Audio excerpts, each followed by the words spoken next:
తిరిగి బీసీఎన్ న్యూస్కి స్వాగతం. బొడ్డశనగ కొనుగోలు కేంద్రాలు వెంటనే ఏర్పాటు చేయాలని, యూరియా కొరత లేకుండా చూడాలని, పెంచిన రసాయనిక ఎరువుల ధరలు వెంటనే తగ్గించాలని కాంగ్రెస్ పార్టీ నేత తులసిరెడ్డి కేంద్ర రాష్ట్ర ప్రభుత్వాలకు విజ్ఞప్తి చేశారు. కడప జిల్లా వేంపల్లి మండలం చింతలం మడుగుపల్లి గ్రామంలో నాగులయ్య, ఈశ్వరమ్మ రైతు దంపతుల బొడ్డశనగ పంట పొలాన్ని కాంగ్రెస్ నాయకులతో కలిసి తులసిరెడ్డి పరిశీలించారు. ఈ సందర్భంగా ఆయన మాట్లాడుతూ, ఈ సంవత్సరం బొడ్డశనగ దిగుబడి బాగా వచ్చినప్పటికీ ధరలేని కారణంగా రైతులు లబోదిబోం అంటున్నారని ఆవేదన వ్యక్తం చేశారు. ప్రకాశం జిల్లాలో రబీలో ప్రధానమైన పంట బుడ్డశనగ పంట, ఈ యొక్క పప్పు శనగ పంట. దాదాపు 11.5 లక్షల ఎకరాల్లో ఈ పంట వేస్తారు. కొన్ని చోట్ల అది ఏకైక పంట ఇదే.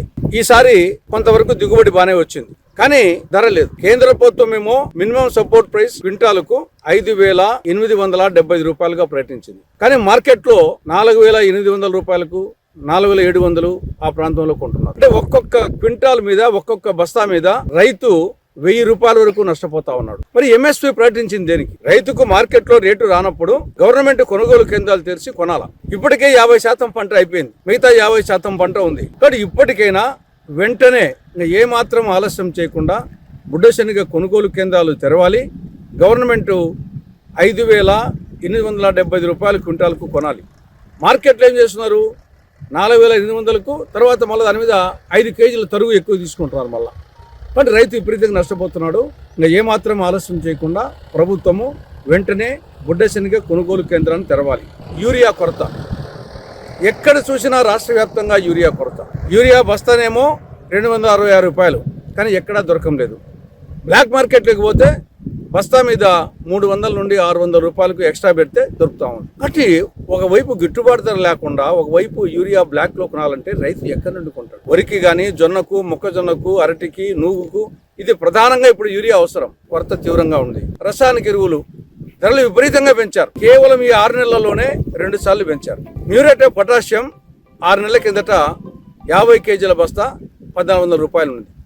ఇప్పుడు 1,850 రూపాయలు. 14, 35, 14 6 నెలల కిందట 1,450 రూపాయలు ఉన్నది. ఇప్పుడు 2,150 రూపాయలు. అంటే ఒక్కొక్క బస్తా మీద 500, 600, 700 రూపాయలు పెరిగింది. కాబట్టి గిట్టుబాటు ధర లేకపోవడము, యూరియా కొరత, రసాయనిక ధరలు పెరగడము రైతును ఎడాపెడా మొత్తం సమస్యలను చుట్టుకున్నాయి. కాబట్టి ఈ నేపథ్యంలో కాంగ్రెస్ పార్టీ 3 డిమాండ్లు. ఇక ఏమాత్రం ఆలస్యం చేయకుండా వెంటనే బుడ్డశనగ కొనుగోలు కేంద్రాలు ఏర్పాటు చేయాలి. యూరియా కొరత లేకుండా చూడాలి. పెంచిన రసాయనిక ఎరువులు తగ్గించాలి. ద్విచక్ర వాహనదారులు తప్పనిసరిగా హెల్మెట్లు ధరించాలని, హెల్మెట్ వాడకం ప్రమాద సమయంలో ప్రాణాలను కాపాడే కీలక రక్షణ సాధనమని ఏలూరు జిల్లా బేమడోలు సీఐ యూజే విల్సన్ పేర్కొన్నారు. సూరప్పగూడెం వద్ద జాతీయ రహదారిపై బేమడోలు ఎస్ఐ మదీనా బాషా ఆధ్వర్యంలో పోలీసులు ప్రత్యేక వాహన తనిఖీలు నిర్వహించారు. ఈ సందర్భంగా హెల్మెట్ లేకుండా ప్రయాణిస్తున్న వాహనదారులను ఆపి జరిమానా విధించకుండా అదే మొత్తంతో హెల్మెట్లు కొనుగోలు చేయించారు. అనంతరం వాహనదారులకు రోడ్డు భద్రతా నియమాలు, హెల్మెట్ ప్రాముఖ్యత, వేగ నియంత్రణ అవసరంపై అవగాహన కల్పించారు. ఎక్కుతున్నారు కదా, ఎందుకు హెల్మెట్స్ వాడట్లేదు? మీరు ఫైన్ రాస్తే ఈ రోజు కట్టుకుంటారు. మళ్ళా పైకి వెళ్ళిన తర్వాత గుండుగోలు సెంటర్ లో భీమడోలు దెందులూరు పోలీసు ఆపుతారు, ఆశ్రమం దగ్గర రూరల్ పోలీసు ఆపుతారు. వాళ్ళు కూడా మళ్ళా ఫైన్ కట్టమని అడుగుతారు. అక్కడ కట్టానంటే కుదరదు, వాళ్ళు ఎవరి ఫైన్ వాళ్ళు రాసేస్తారు. అదే ఒక్కసారి ఒక హెల్మెట్ కొని మీ దగ్గర పెట్టుకున్నారంటే దానిలో మా ఎస్పీ గారు చాలా రోజు మొత్తుకుంటున్నారు, అందరికీ చెప్తా ఉన్నారు, మేము కూడా చెప్తా ఉన్నాం. వితౌట్ హెల్మెట్ ట్రావెల్ చేయొద్దు రోడ్స్ మీద అనేది చెప్తా ఉన్నాం, ప్రతిరోజు చెప్తున్నాం ఎక్కడో చోట. మీరు అన్నిటి చక్కగా కొడుతున్నారు, నవ్వుతున్నారు. 1,035 రూపాయలు ఫైన్ హెల్మెట్ వాడకపోతే. ఇప్పుడు ఎందుకంటే ఒక రోజుతో పోయేది కాదు కదా ఇది. ఎందుకంటే ఒకే బండి మీద 3 చనిపోయారు అక్కడ జస్ట్ ముందే. నాగులపల్లి అడ్ రోడ్ లో చనిపోయారు, ఆ పైన గుండంపల్లి సెంటర్ లో చనిపోయారు. ఇదే రోడ్ లో ఇదిగో యువతల పక్కన ఒకళ్ళు చనిపోయారు, ఇక్కడ ఒకళ్ళు చనిపోయారు. తెల్లారు లేస్తే ఈ హైవే నిండుగా చావులే కనపడుతున్నాయి మనకి. అయినా సరే మేము ప్రతిసారి చెప్తున్నాను, నేను మళ్ళా చెప్తున్నాను, హెల్మెట్ ఉన్నవాళ్ళు 90% చావరండి. 99%, 90 కాదు. అది ఎంతో మేజర్ యాక్సిడెంట్ అయ్యి క్రష్ అయిపోయి తప్పించి అదర్వైజ్ డెత్ అనేది జరగదు. ఎవరైతే హెల్మెట్ వాడట్లేదో 2 వీలర్స్ మీద వెళ్ళేవాళ్ళు వాళ్ళే చనిపోతున్నారు. సో ఇక రోజు ఇలాగే చెప్తున్నారు వీళ్ళు అనుకోవద్దు. హెల్మెట్స్ తీసుకోండి, వాడండి. మీరు మళ్ళా మిమ్మల్ని ఎందుకంటే మేము ఫైన్ రాస్తే ఇప్పుడుతో అయిపోద్ది. చెప్పాను కదా మీకు ముందే, మళ్ళీ దారి పొడినా మళ్ళీ కట్టుకుంటే వెళ్ళాలి. రేపు మళ్ళీ మామూలు రేపు మళ్ళీ ఆపుతాం. మీరు మళ్ళీ బయటకు వెళ్ళిన తర్వాత మీకు హెల్మెట్లు ఎత్తుకోవడం కొనుక్కోవడం ఇబ్బంది అవుతుందని హెల్మెట్స్ కూడా మేమే పెట్టిస్తున్నాం. మేమే మీకు ఇచ్చే వెసులుబాటు ఏంటంటే మీరు హెల్మెట్ కొనుక్కోండి, ఫైన్ కట్టొద్దు, హెల్మెట్ తీసుకుని వెళ్ళిపోండి అని కూడా చెప్తున్నాం. సో అంచేత మీరు హెల్మెట్ ఎవరైతే లేదో వాళ్ళు హెల్మెట్ తీసుకోండి. మేము మరి బండి వాడగలిగిన వాళ్ళకి హెల్మెట్ వాడలేని పరిస్థితి ఉంటుందంటారా? ఉండదు. మన ఎస్ఐ గారు చెప్పాడు, సెల్ ఫోన్కి కవర్లు వాడుతున్నారు అందరూ, కానీ మన తలకి హెల్మెట్ వాడట్లేదు. అన్యాయం కదా అది. సెల్ ఫోను ఎంత ఎంత ఖరీదు ఉంటుంది? మా అయితే 20,000, 30,000, 25,000 వాడు 10,000 కూడా సెల్ ఫోన్ వస్తుంది. దానికి కూడా కవర్ వాడుతున్నారు, కానీ మన తలకి హెల్మెట్ వాడట్లేదు. అంటే మన ప్రాణాలంటే మనకు అంత నిర్లక్ష్యం ఉంది. కానీ అది వద్దు, అది ఆ పద్ధతి మార్చుకోండి అనే చెప్పాలనేది ఉద్దేశం మాది. చాలా మంది మేము చెప్పినప్పుడు రైతులు కొనుక్కుంటున్నారు, పొలాలకు వెళ్ళే వాళ్ళు కూడా హైవే దాటుతున్నారు కదా బాబు కొనండి అని చెప్పినప్పుడు చాలా మంది కొన్నారు. మొన్న విశాఖ సాగర తీరంలో జరిగే అంతర్జాతీయ ఫ్లీట్ రివ్యూ మిలాన్ 2026లో పాల్గొనేందుకు 72 దేశాలకు చెందిన 74కు పైగా యుద్ధ నౌకలు, 50కి పైగా నేవీ ఎయిర్ క్రాఫ్ట్ క్యారియర్లు తీరంలో విన్యాసాలు చేశాయి. భారత్ స్వదేశీ పరిజ్ఞానంతో తయారు చేసిన ఐఎన్ఎస్ విక్రాంత్ మిలాన్లో ప్రత్యేక ఆకర్షణగా నిలవనుంది. మహిళా నావికాదళ అధికారులు దీనికి సారథ్యం వహించనున్నారు. 19వ తేదీ సాయంత్రం ఆర్కే బీచ్ రోడ్లో ఇంటర్నేషనల్ సిటీ ప్యారెడ్ నిర్వహిస్తారు. ఈ కవాతు బీచ్ రోడ్లోని పార్క్ హోటల్ నుంచి కోస్టల్ బ్యాటరీ వరకు నిర్వహిస్తారు. భారత నౌకాదళ ఫైటర్ జెట్స్, పారాచూట్లు, హెలికాప్టర్లతో ఆకాశంలో అద్భుత విన్యాసాలు ప్రదర్శించనున్నారు.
आज फिर आसमान नीचेगा, भारत का साहस ऊंचा उड़ेगा, गर्जी लेकर धोखेगा गगन, देखेगा जब ये है हमारा वचन, तैयार है इस तक के लिए जब भारत होगा इतिहास, भूलेगा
వార్తలు ముగించే ముందు ముఖ్యాంశాలు మరొకసారి.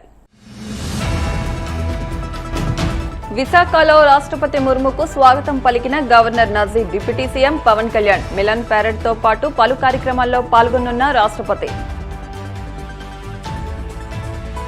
రాష్ట్రంలో రెడ్ బుక్ రాజ్యాంగం నడుస్తోందన్న మాజీ మంత్రి గుడివాడ అమర్నాథ్. అంబటి వంటి నేతలపై అక్రమ కేసులు నమోదు చేసి వేధిస్తున్నారని ధ్వజం.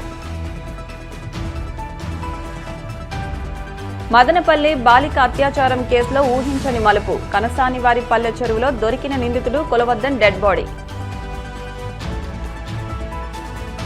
వాడపల్లి వెంకన్న ఆలయంలో ప్రత్యేక పూజలు. మంగళ వాయిద్యాల నడుమ శ్రీ స్వామి అమ్మవార్లకు మేలుకొలుపు సేవ, ఈశ్వరలక్ష్మి హోమం. ఈ వార్తలు ఇంతటితో సమాప్తం. మరిన్ని వార్తల కోసం BCN digital YouTube channel, Facebook page ని ఫాలో అవ్వండి. అప్డేట్ వార్తల కోసం ప్లీజ్ సబ్స్క్రైబ్.